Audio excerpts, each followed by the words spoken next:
Today we will start from question number 5 of exercise 7.2. Find the ratio in which the line segment joining A 1 minus 5 and B minus 4 5 is divided by the x-axis.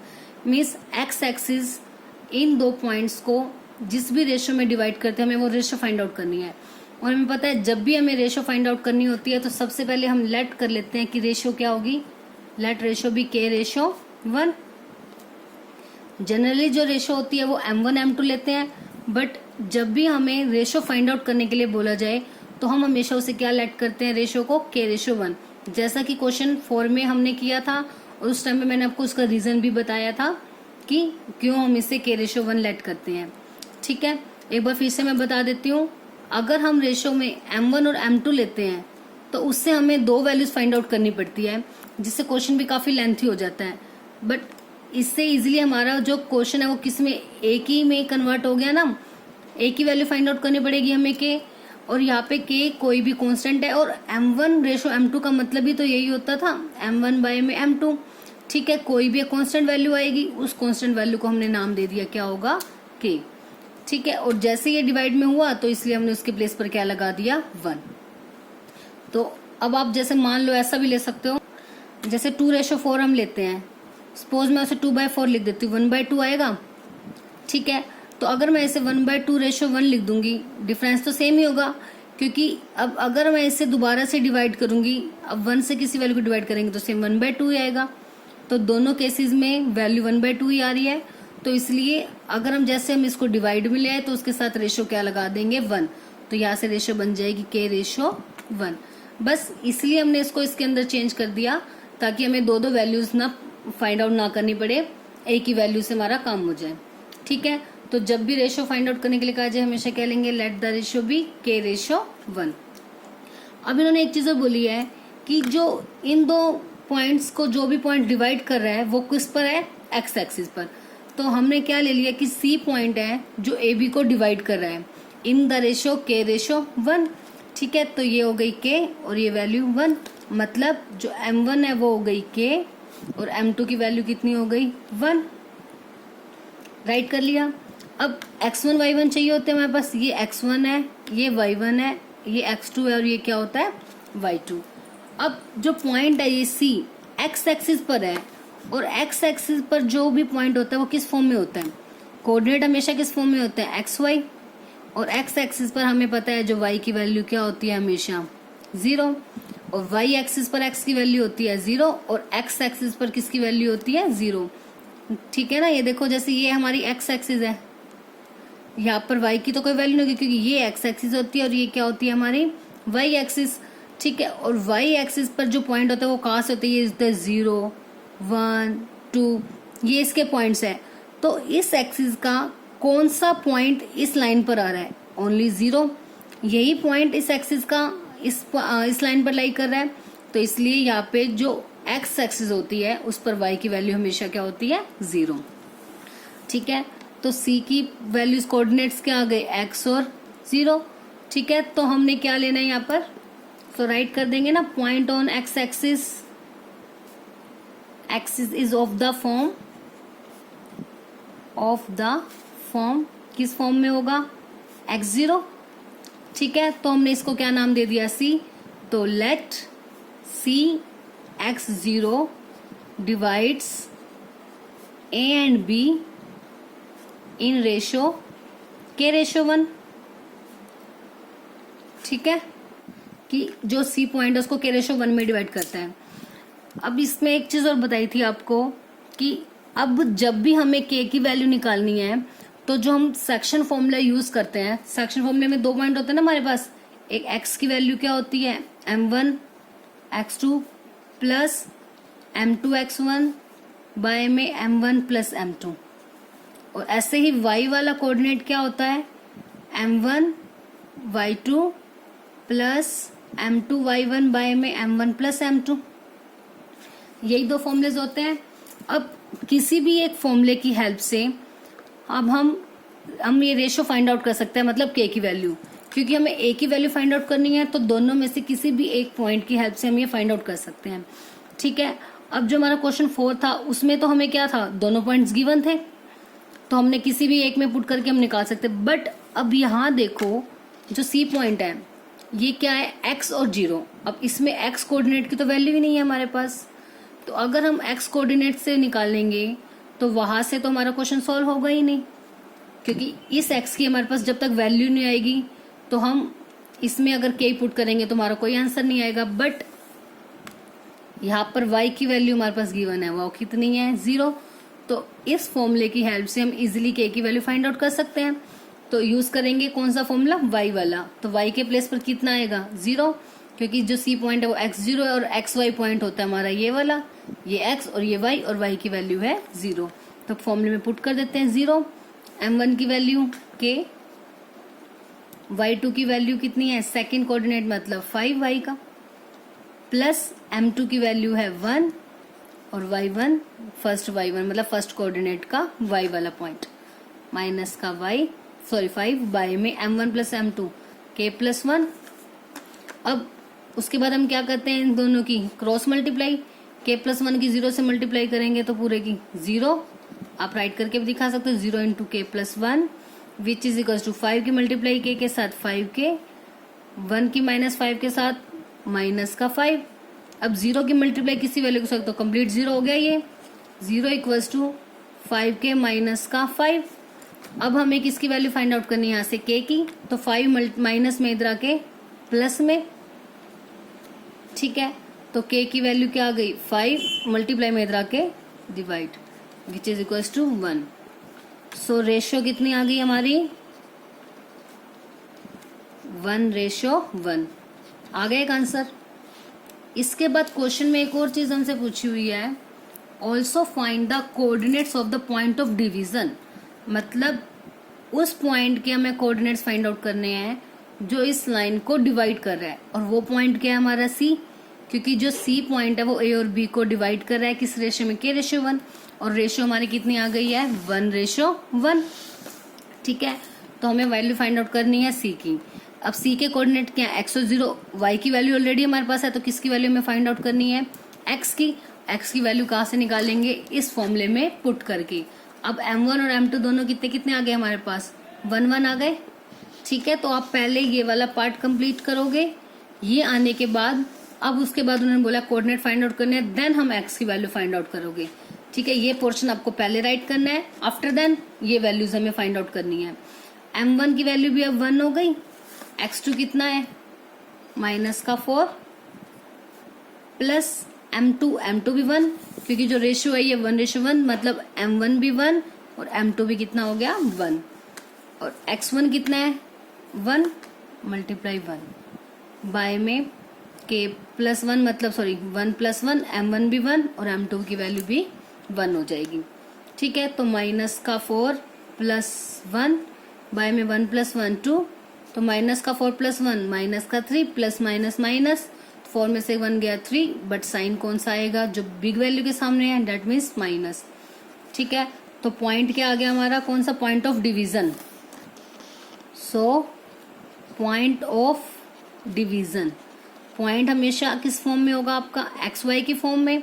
x की वैल्यू है minus का 3/2 और y की value कितनी थी, 0, because जो point हमारा किस एक्सिस पर था, x एक्सिस पर, तो इसलिए y की वैल्यू 0।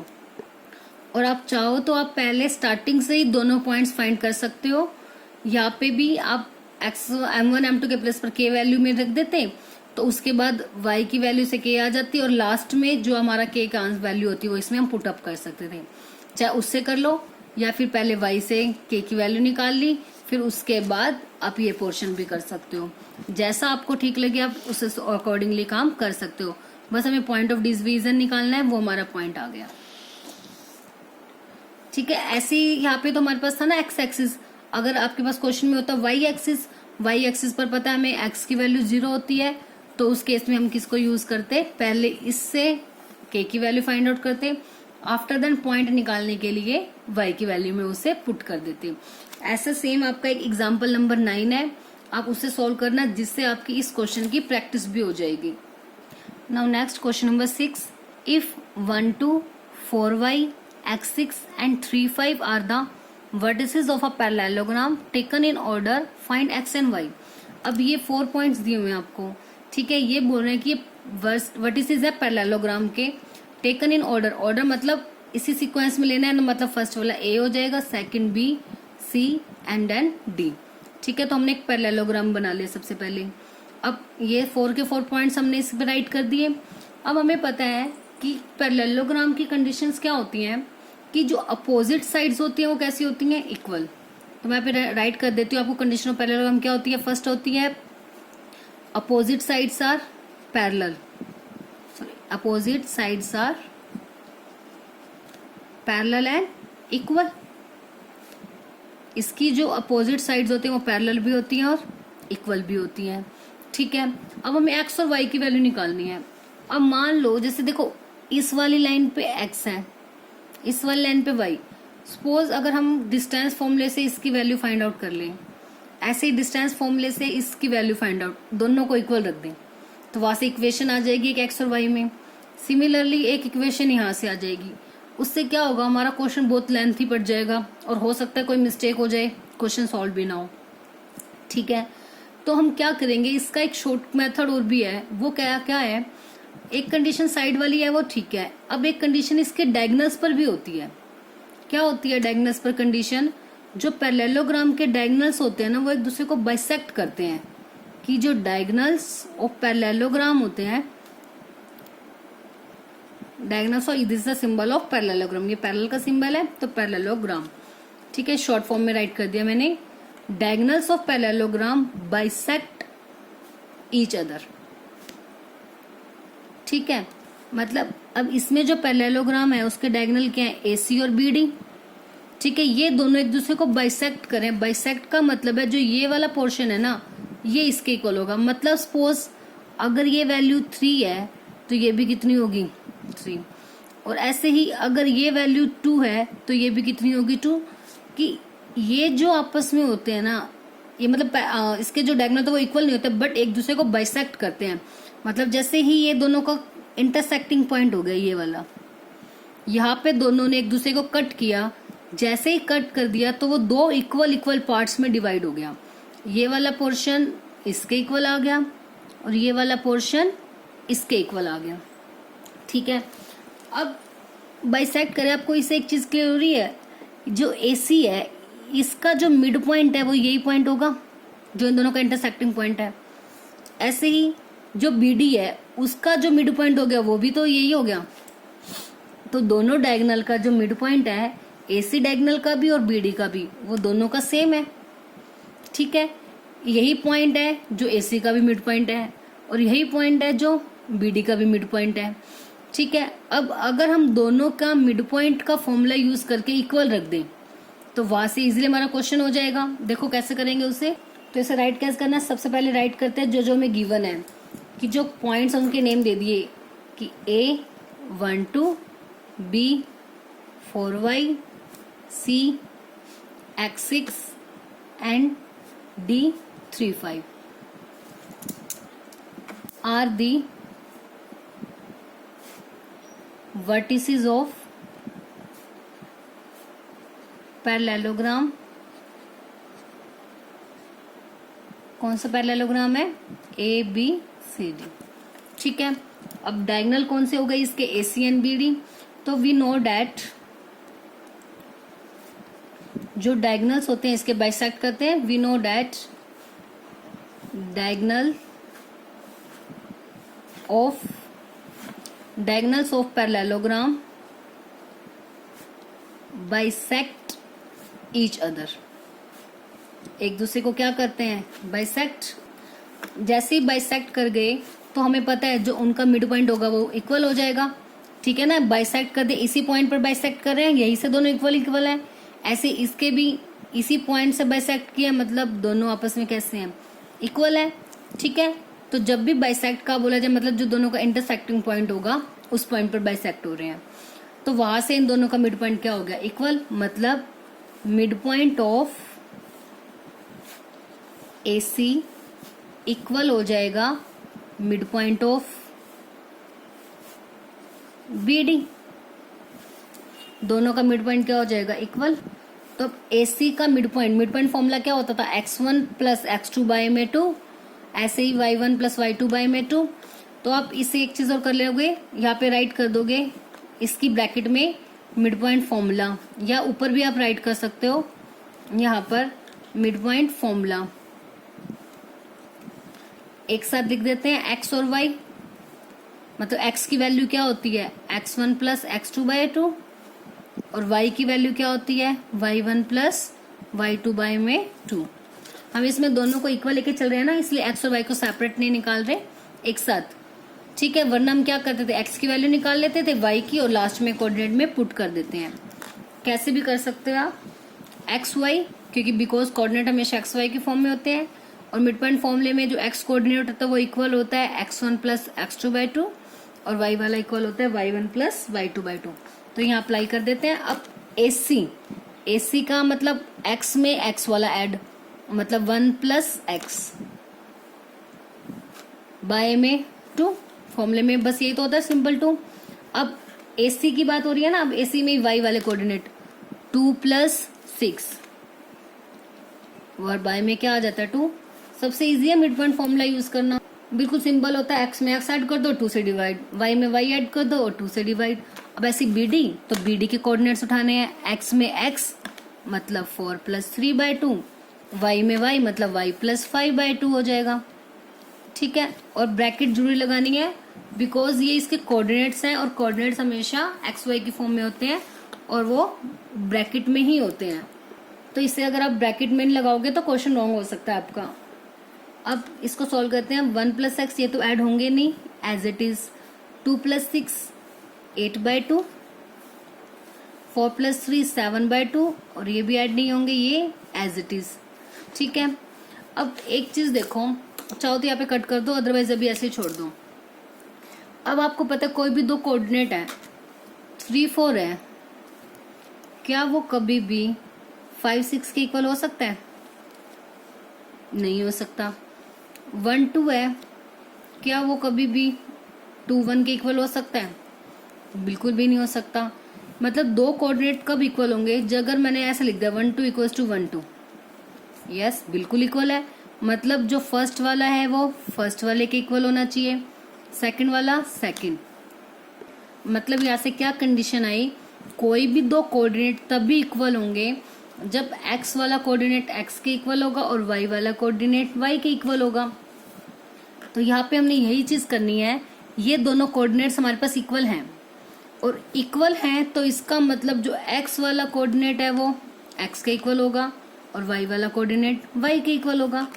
तो फिर हम क्या लिख देंगे, comparing on both sides. x वाले को x के इक्वल रख देंगे, y वाले को y के इक्वल, मतलब फर्स्ट वाली वैल्यू को फर्स्ट के इक्वल और सेकंड वाली वैल्यू को सेकंड के इक्वल, ठीक है। अब देखो दोनों साइड पे 2 है तो 2 से 2 कैंसिल, मतलब आप ऐसे भी कह सकते हो 2 डिवाइड में है, उधर जाके क्या होगा मल्टीप्लाई में, कैंसिल हो गया। 1 plus x which is equal to 7, x की वैल्यू 7 प्लस 1 इधर आके -1 हो गया, तो एक्स की वैल्यू कितनी आ गई 6। अब यहाँ पे मैंने इसलिए बोला था आप चाहो तो कट कर भी सकते हो, नहीं अगर हम कट नहीं करेंगे ना तो देखो अब डायरेक्टली ये कैंसिल आउट हो जाएगा, अदरवाइज कट कर भी दोगे तो 4 होगा और डिवाइड में उधर जाके मल्टीप्लाई में वापस 80 हो जाएगा। अब कैसे भी कर सकते हो, कोई दिक्कत नहीं है। अब 2 डिवाइड में उधर आके मल्टीप्लाई में y plus 5 as it is cancel हो गया, तो 8 प्लस 5 इधर आके minus which is equal to y, तो y की वैल्यू कितनी आ गई यहाँ से हमारे पास 3। तो हमें क्या फाइंड आउट करनी थी, x और y की वैल्यू फाइंड आउट करनी थी। तो हमारे आंसर आ गए x इज इक्वल टू 6, और इसे मैं सही से राइट कर लेती हूँ, y इज इक्वल टू 3। तो ये हो गए हमारे दोनों आंसर, x की 6 y की 3। तो ठीक है, देखो एक क्वेश्चन को करने के बहुत से मेथड होते हैं, आप किसी से भी करो, अगर आपका मेथड ठीक है तो कोई प्रॉब्लम नहीं है, आप कुछ भी अप्लाई कर सकते हो। बट ट्राई हम वही करते हैं कि जिससे मेरे क्वेश्चन इजी पड़ जाए, उसे दिक्कत ना हो हमें सॉल्व करने में। तो इसमें यही है, जब भी आपके पास ऐसे पैरेललोग्राम के कोऑर्डिनेट्स आ जाएं और आपको बोल दीजिए किसी की भी वैल्यू फाइंड आउट करनी, कई बार एक क्वेश्चन में ऐसा भी आ जाता है आपको एक पूरा कोऑर्डिनेट ही मिसिंग होगा और 3 कोऑर्डिनेट दिए होंगे, कहेंगे 4th कोऑर्डिनेट निकाल लो, ठीक है। उसमें भी सेम करना होता है। फोर्थ कोऑर्डिनेट हम कुछ भी मान लेंगे, एक्स वाई लेट कर लेते हैं, बिकॉज कोऑर्डिनेट हमेशा किस फॉर्म में होते हैं, एक्स वाई। उसमें भी आपको सेम यही काम करना है कि जो डायगोनल होंगे उसके, वो हमेशा बाइसेक्ट तो करते ही हैं, तो उनके मिड पॉइंट्स को इक्वल रखना है, वहां से भी आपकी वैल्यू फाइंड आउट हो जाएगी। ठीक है, ऐसा ही एक सेम क्वेश्चन आपका एग्जाम्पल नंबर 10 है, आप उससे सॉल्व करके देखना, जिससे आपको ये क्वेश्चन और भी ज्यादा क्लियर हो जाएगा। क्योंकि एक क्वेश्चन देखो, एक क्वेश्चन तो मैंने आपको करवा दिया, एक सेम टाइप का अगर आप खुद से भी ट्राई करोगे तो उससे आपको इजी हो जाएगा। चलो एक क्वेश्चन उसके बाद मैं भी आपको देती हूँ, ठीक है, उसे आप ट्राई करना सॉल्व करने की। ओके, ये क्वेश्चन है, अब इसे ट्राई करना सॉल्व करने की, सेम है बिल्कुल। क्या है, if 6 6 4 3 and 1 2 are 3 vertices of a parallelogram taken in order, find fourth vertex. कि 3 कोऑर्डिनेट्स हमें दिए हुए हैं और फोर्थ वाला हमें फाइंड आउट करना है, क्योंकि पैरेललोग्राम की तो पता है हमें 3 कोऑर्डिनेट्स होते हैं। मैं एक बार फिर भी आपको बता देती हूँ, 3 दिए हुए हैं, तो फोर्थ जो नहीं है उसे हम क्या लेट कर सकते हैं, एक्स वाई आप लेट कर लेना। जैसे ही आप उसे एक्स वाई लेट करोगे उसके बाद आपने बिल्कुल सेम प्रोसीजर करना है मिड पॉइंट वाले फॉर्मूले से, और उससे आप एक्स और वाई की वैल्यू, मतलब जो भी हम फोर्थ वर्टेक्स को हम मानेंगे एक्स और वाई, उसकी वैल्यू हमें फाइंड आउट करनी है। ठीक है, एक बार प्लीज इसे जरूर ट्राई करना क्वेश्चन को सॉल्व करने की, और जो भी आपका आंसर आएगा उसे कमेंट बॉक्स में उस आंसर को आप राइट करोगे कि एक्स की वैल्यू क्या आई है, वाई की क्या है, मतलब कोऑर्डिनेट आपका जो फोर्थ वर्टेक्स होगा वो क्या आया है। एक बार इसे ट्राई जरूर करना, एंड आई होप आप सब इसे ट्राई जरूर करोगे।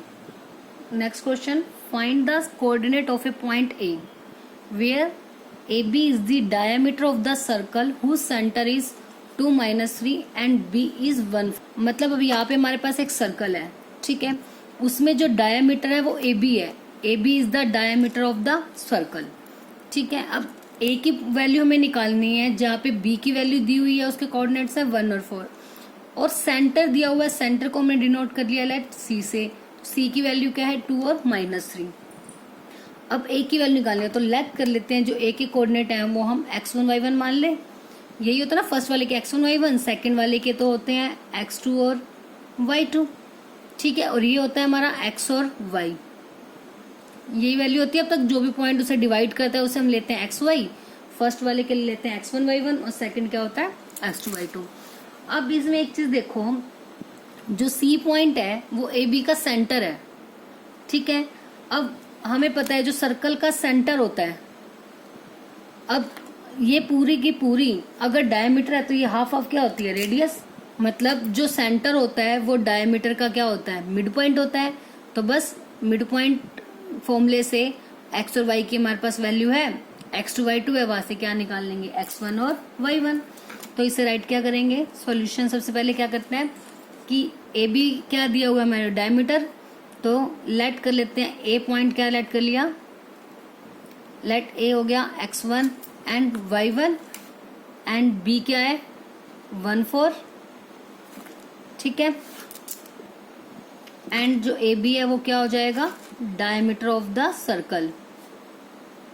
ए और बी पॉइंट है, A B is the diameter of circle. अब हमने लेट कर लिया जो सी पॉइंट है 2 -3 be the centre of circle, मतलब जो सेंटर ऑफ सर्कल था उसको मैंने क्या नाम दे दिया, सी, जिसके कोऑर्डिनेट हमारे पास है 2 और -3। अब सी सेंटर है और हमें पता है जो सेंटर होता है वो डायमीटर का क्या होता है, mid point. And now we know that centre is mid point of A B, diameter लिख देते हैं, मिड पॉइंट ऑफ डायमीटर। ठीक है, क्योंकि सेंटर पे ही तो ये दोनों हमारी जब रेडियस बनती है और कंप्लीट क्या हो जाती है वो डायमीटर। अब ये इसका मिड पॉइंट हो गया, तो यूजिंग मिड पॉइंट फॉर्मूला चाहो तो आप इकट्ठे, जैसे अभी हमने लास्ट क्वेश्चन में क्या था, एक्स वाई के कोऑर्डिनेट एक साथ भी निकाल सकते हो, नहीं तो एक्स एक्स अलग भी निकाल सकते हो। एक्स होगा x1 प्लस x2/2 और y होगा y1 प्लस y2/2। अब इसमें हम कोऑर्डिनेट फाइंड आउट करने हैं ना, तो आप सेपरेट भी निकाल सकते हो या कंबाइंड भी, आपकी मर्जी है। अब x की वैल्यू है हमारे पास कितनी 2, x1 ही है, हमने तो फाइंड आउट करना है। x2 मतलब सेकंड का y कोऑर्डिनेट, वो क्या है 1। अब 2 डिवाइड में इधर आके मल्टीप्लाई में 2 2 हो जाएगा 4 और ये +1 है, इधर आके क्या हो जाएगा माइनस। तो x1 की वैल्यू यहाँ से आ गई हमारे पास 3। अब ऐसे ही y की वैल्यू निकालने, y क्या है -3, क्योंकि जो पॉइंट इसे डिवाइड कर रहा है वो हमारे क्या होते हैं x और y की वैल्यू। y1 + y2, अब इनके y coordinate y1 as it is और y2 क्या है 4, y1 + 4 बाय में 2, सेम 2 इधर जाके क्या हो जाएगा मल्टीप्लाई में, y1 + 4 as it is minus का 6 +4 यहाँ आके -y1 -10 = y1। x1 की वैल्यू आ गई, y1 आ गई। So the coordinates of A, coordinates of A क्या हो जाएंगे, x1 y1 थे, x1 की वैल्यू 3 और y1 की वैल्यू -10। तो ये हमारा आंसर आ गया। मिड पॉइंट फॉर्मूले से सिंपल होते हैं क्वेश्चन, इजी फॉर्मूला है और इजीली उससे क्वेश्चन भी आपके सॉल्व हो जाएंगे। Next question number 8, if a and b are respectively -2 -2 and 2 -4, means दो पॉइंट दिए हुए हैं a और b, ये वाला a हो जाएगा फर्स्ट वाला और सेकंड क्या हो जाएगा b। Find the coordinates of p such that AP equal है 3/7 of AB and P line on the segment AB। अब एक लाइन सेगमेंट है हमारे पास AB, A और B के पॉइंट्स हमें गिवन है।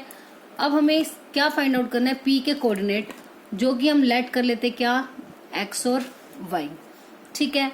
तो अब हमें इसके लिए क्या चाहिए कि ये किस रेशियो में डिवाइड कर रहा है उसे।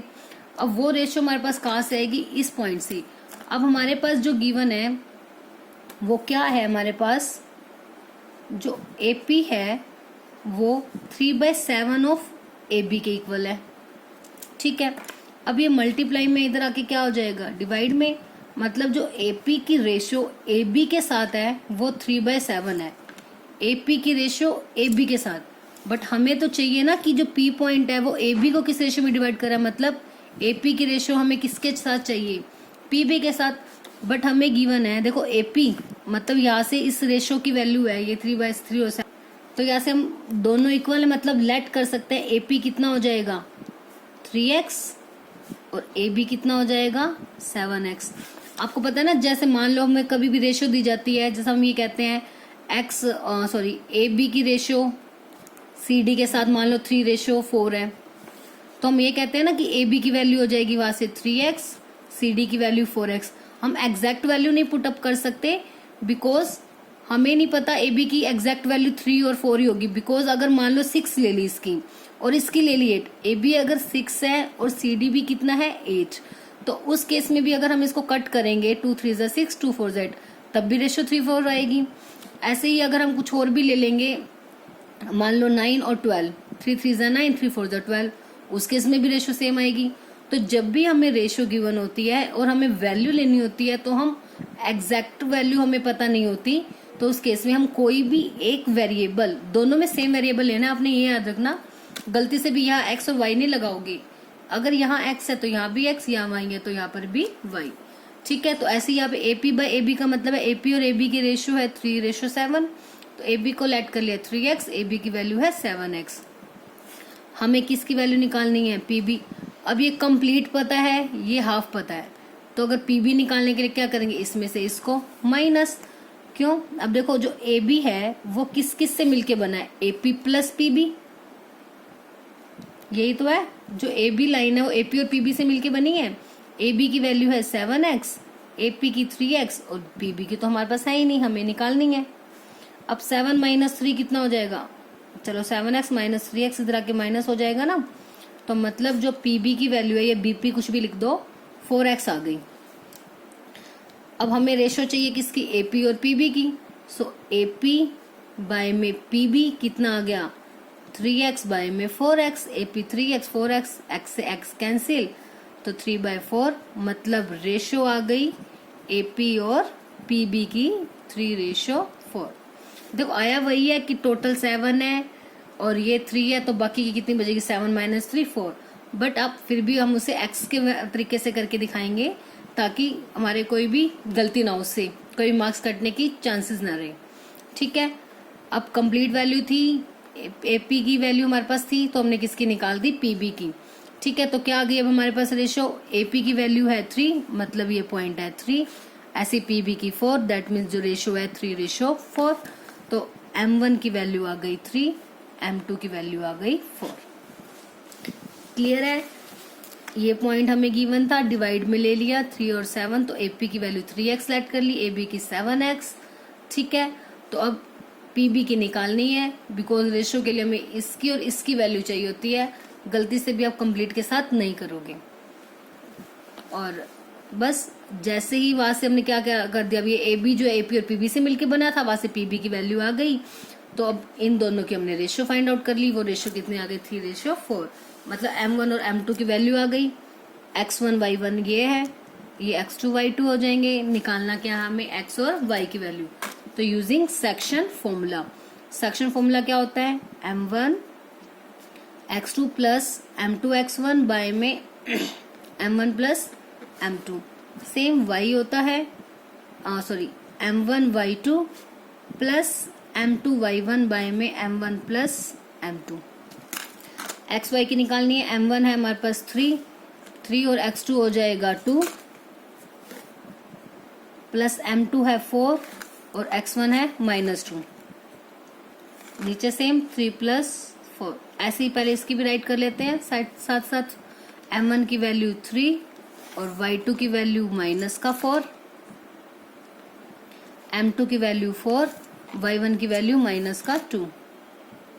नीचे सेम m1 प्लस m2 मतलब 3 प्लस 4, 3 2 जा 6 प्लस 4 2 जा 8, माइनस का 8 होगा, बिकॉज माइनस की मल्टीप्लाई प्लस के साथ माइनस, 4 प्लस 3 7, तो माइनस का 2/7। ऐसे ये माइनस का 12 और माइनस का 8 बाय में 7, माइनस माइनस प्लस, माइनस का 20 बाय में 7। सो कोऑर्डिनेट्स ऑफ पी क्या आ गए, coordinates of P x y, तो एक्स की वैल्यू -2/7, वाई की value -20/7। Next question number 9, find the coordinate of the points which divide the line segment joining a -22 and b 28 into 4 equal parts. अब एक line segment है हमारे पास, ठीक है, a और b सेगमेंट है, तो ये एरो के साइन नहीं आएंगे यहाँ पे, ए बी। ठीक है, ये पॉइंट हो गया a और b, -22 एंड 28, ये हमें गिवन है। अब ऐसे हमने पॉइंट्स निकालने हैं जो इसे 4 इक्वल पार्ट्स में डिवाइड करें। हमने इस एक्सरसाइज की स्टार्टिंग में क्वेश्चन नंबर 2 भी किया था, जिसे मैं 3 इक्वल पार्ट्स में डिवाइड किया था। अब इसमें कितने इक्वल पार्ट्स बोले हैं इन्होंने, 4 इक्वल पार्ट्स। तो 4 पार्ट्स के लिए हमने कितने 3 पॉइंट्स ले लिए, देखो first part, second part, third part and fourth part, 4 equal parts हो गए हमारे पास। तो हमें वैल्यू फाइंड आउट करनी है सी, डी और ई की। अब इसको करने के 2 मेथड है, एक थोड़ा शॉर्टकट रहेगा और एक लेंथी है। ऐसे मतलब इसे हम एक मिड पॉइंट फॉर्मूले से भी सॉल्व कर सकते हैं और सेक्शन फॉर्मूला, दोनों मेथड से हम इसे सॉल्व कर सकते हैं। सेक्शन फॉर्मूले से तो सेम जैसे हमने क्वेश्चन 2 में किया था। अब हमें पता 4 इक्वल पार्ट्स हैं, मतलब जैसे मान लो मैंने ऐसे ले लिया, ए और बी है 2 पॉइंट, अब सी डी ई, इसे इक्वल पार्ट्स में डिवाइड करते हैं, 1 1 1 1। ठीक है, इक्वल पार्ट्स है, इक्वल पार्ट की रेशो हमेशा कितनी आती है, 1:1, बिकॉज वो वैल्यूज इक्वल होंगी और कट करेंगे तो हमेशा कैसे होंगी, 1 1 1 1 आएंगी उनकी रेशो।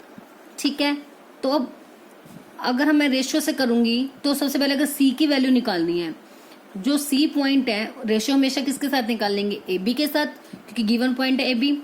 तो जो सी है वो ए बी को किस रेशियो में डिवाइड करेगा, 1:1 2 3, उसके बाद वाले 3 पार्ट, क्योंकि ए से सी तक एक ही पार्ट है, बाकी के कितने पार्ट बचे, 3, टोटल 4 है ना, देखो 1 + 3 4। ऐसे ही डी के निकालने हैं तो 2:2, मतलब देखो कैंसिल करके 1:1, डेट मीन्स डी इसका क्या हो गया, मिड पॉइंट। अब ई की वैल्यू फाइंड आउट करनी है, तो ई की वैल्यू निकालने के लिए ई के साथ रेशियो क्या है, इससे पहले ए तक कितने पार्ट है, 1 2 3 पार्ट, और उसके बाद कितना पार्ट है, 1। तो एक मेथड हम ये अप्लाई कर सकते हैं कि ए और बी की वैल्यू गिवन है, मतलब ये x1 y1 और ये क्या हो जाएंगे, x2 और y2। ठीक है, तो उस केस में आप सी की निकाल सकते हो, ये m1 m2 हो जाएगा, तो वहां से सेक्शन फॉर्मूले से निकल जाएगा। ऐसे डी में चाहे मिड फॉर्मूला यूज कर दो, अदरवाइज m1 की वैल्यू 1, m2 की वैल्यू 1, तो उस केस में भी निकल जाएगा। ऐसे ई की भी एक मेथड तो ये है। एक मेथड और क्या है इसका, मिड पॉइंट फॉर्मूला। अब 4 इक्वल पार्ट है, सबसे पहले ए बी है, ए बी का मिड पॉइंट क्या होगा, डी। इक्वल पार्ट्स है ना सभी, देखो यहाँ पे भी 2 पार्ट और यहाँ पे भी क्या है 2 पार्ट, तो हम डायरेक्ट डी के कोऑर्डिनेट निकाल सकते हैं bye using mid point formula. ठीक है, तो उसे करेंगे सॉल्यूशन स्टार्ट करते हैं। सबसे पहले तो हमने लेट कर लिया सी डी ई, ठीक है, ये तीनों है, डिवाइड कर रहे हैं, डिवाइड्स द लाइन सेगमेंट, किस लाइन सेगमेंट को, a -2 and b 2 8, line segment A B. आप ऐसे लिख देना, line segment A B where a की वैल्यू है दिस एंड b पॉइंट है ये वाला हमारा, ठीक है। इन 4, इसको ब्रैकेट में रख दिया मैंने, इन 4 इक्वल पार्ट्स, ठीक है। Let C D E divide the line segment A B in 4 equal parts. आप चाहो तो ये चीज स्किप भी कर सकते हो, अदरवाइज राइट भी कर सकते हो। 4 इक्वल पार्ट्स में हो गया। अब सबसे पहले जो डी है वो ए बी का क्या है, मिड पॉइंट। देखो उससे पहले भी 2 पार्ट है, उसके बाद 2 पार्ट है, मतलब इक्वल हो गए ना। तो सबसे पहले लिखते हैं, now D is the mid point of, D is mid point of A B, ठीक है। तो मिड पॉइंट फॉर्मूला यूज करना है, तो मैं यह ए बी साथ साथ राइट कर देती हूँ ताकि हमें दिक्कत ना हो x1 y1 और x2 y2 लेने में, ठीक है। अब सी के कोऑर्डिनेट फाइंड आउट करने हैं सबसे पहले। Now coordinates of C are by using mid point formula write कर लेना। क्या होगा, x1 plus x2 by 2, y equals to y1 plus y2 by 2 using mid point formula. अब x की वैल्यू फाइंड आउट करनी है, x1 प्लस x2 माइनस का 2 plus 2, मतलब x वाले में x वाला ऐड करना है और y वाले में y वाला ऐड करना है, 2 प्लस 8 बाय में 2, ठीक है। अब ये कितना हो जाएगा, 2 में से 2 गई 0, 0 बाय 2, 0 बाय 2 हमेशा क्या होता है 0, ऐसे 2 प्लस 8 10, तो वहां से y की वैल्यू 2 5 जा 10, तो y की वैल्यू आ गई 5। तो कोऑर्डिनेट्स ऑफ सी आर क्या हो जाएंगे, 0 एंड 5। तो सी के कितना आ गए, 0 एंड 5, सॉरी सी के नहीं, मैंने गलती से राइट कर दिया, डी मिड पॉइंट था ना, तो कोऑर्डिनेट भी किसके निकाल रहे हैं हम पहले, डी के। तो कोऑर्डिनेट ऑफ डी आर, तो डी के कोऑर्डिनेट्स आ गए हमारे पास 0 एंड 5। अब किसके निकालने हैं, सी और ई। अब ध्यान से देखो, इसमें जो सी है वो किसका मिड पॉइंट है, ए और डी का मिड पॉइंट है ना। इस देखो ए और डी के बीच में सी तक, ये भी 1 पार्ट 2 पार्ट्स हो गए, तो मतलब नाउ सेम ऐसे इसमें राइट कर देंगे, C is the mid point of A D, ठीक है। अब ए की वैल्यू है -2 और डी की वैल्यू है 0 और 5। मिड पॉइंट फॉर्मूला लगाना इजी रहता है, इसलिए मैंने ये मेथड करवाया है। अदरवाइज जो आपको रेशियो बताइए, आप उस रेशियो की हेल्प से सेक्शन फॉर्मूले से करना चाहो तो वो भी कर सकते हो। अब कोऑर्डिनेट ऑफ सी आर,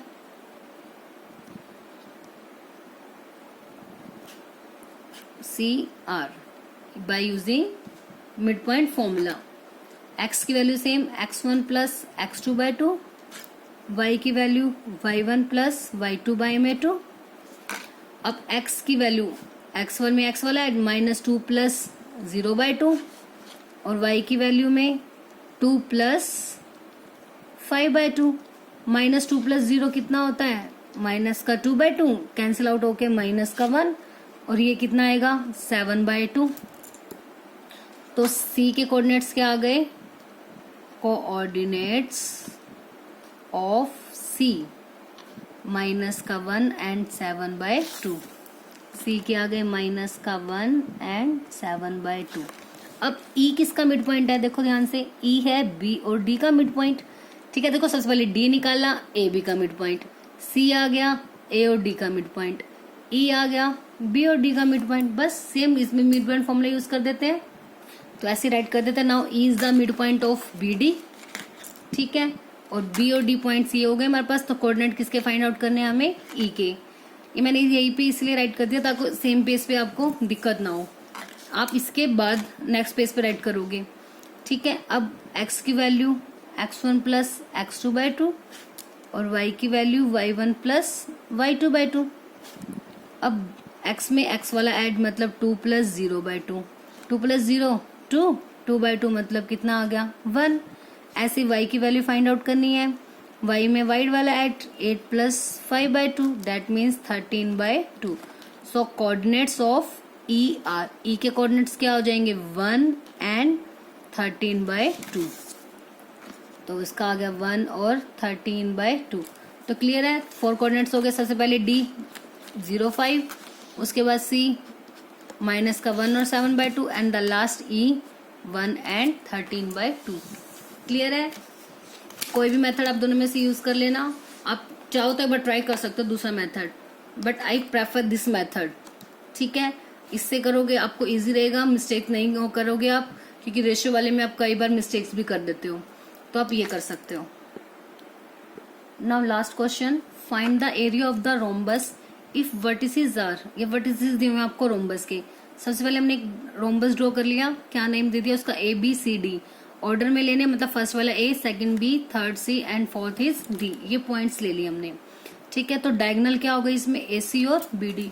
हमें पता है जो एरिया ऑफ रोम्बस है उसका फॉर्मूला क्या होता है, half into, sorry area find out करने का फॉर्मूला क्या होता है, half into D1 into D2, ठीक है। तो सबसे पहले राइट यही किया है, ए बी सी डी जो वर्टिसेस ले लिए रोम्बस के।